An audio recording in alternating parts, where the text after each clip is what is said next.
Today we're making crunchies. Open your beak and say ah. Half a cup of spelt flour, half a cup of coconut flour, quarter cup almonds, quarter cup spelt flakes, quarter cup oat groats, quarter cup triquinoa, quarter cup flax seeds, quarter cup dry jackfruit, 1 banana. Blend until you get a dough-like consistency. Roll into little balls.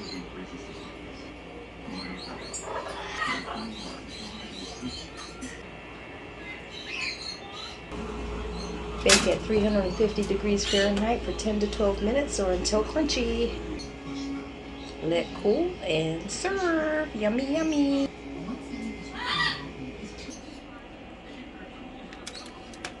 Mmm, yummy.